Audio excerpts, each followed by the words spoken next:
한국에서만 50만 부가 판매된 책. 서울대학교 대출도서 가운데 10년간 1위를 차지한 책이 제레드 다이아몬드의 총균쇠입니다. 1998년 퓰리처상 수상작인 총균쇠가 코로나19 사태가 터지면서 다시 한번 주목받고 있습니다. 무기 금속과 함께 병균이 인류의 문명을 바꿨다고 주장한 총균쇠의 시각에서 코로나19 사태가 앞으로 우리에게 어떤 미래를 가져올지 또 변화될 세계 질서를 예견해 볼 수 있기 때문입니다. 코로나19 사태로 재조명받고 있는 생리학자이자 진화생물학자 제레드 다이아몬드 캘리포니아 주립대 교수가 대한민국을 주목하고 있습니다.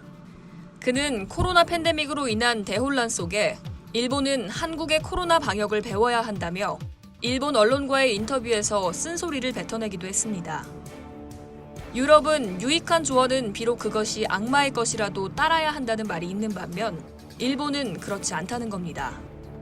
특히 아베 정권이 한국을 배우는 것을 싫어하는 게 사실이라면 김정은 북한 국무위원장이 행복해할 것이라며 강하게 질타하기도 했습니다. 코로나19 사태로 다시 한번 재조명받고 있는 총균쇠 저자 제레드 다이아몬드 교수가 대한민국 그리고 서울의 코로나19 대응을 극찬하고 나섰습니다. 서울시가 무관중 온라인 국제회의로 개최하는 CAC 글로벌 서밋 2020 대담에 참석한 다이아몬드 교수는 한국이 코로나19의 즉각 대응에 수만 명을 살렸다고 추켜 세웠습니다. 또 전 세계와 미국은 탁월한 의료 체계를 갖추고 즉각 대응에 나선 대한민국 그리고 서울을 배워야 한다고 극찬하기도 했습니다.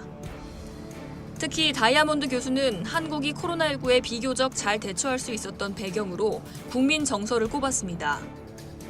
한국인들은 정부에 협조적이고 정부 지침을 잘 따르는 성향이 강한 반면 미국은 호주와 함께 세계에서 가장 개인주의 성향이 높은 나라여서 아직도 LA는 많은 사람들이 정부 지침을 따르지 않고 마스크 착용을 하지 않는다고 꼬집었습니다.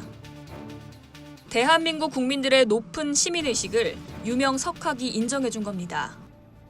그는 또 단 한 번도 국경 봉쇄를 하지 않은 대한민국을 극찬하며 국경 봉쇄는 장기적으로 효과가 없고 세계가 한 배를 탄 만큼 국가끼리 반드시 협력해야 하고 그렇지 않으면 패망할 수 있다고 경고했습니다.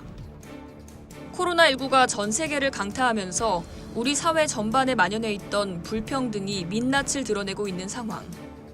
다이아몬드 교수는 미국 내에서도 아프리카계 미국인과 원주민 등 취약계층이 코로나19에 따른 치명률이 더 높은 만큼 불평등 해소를 위해 대응이 필요하다고 지적했습니다.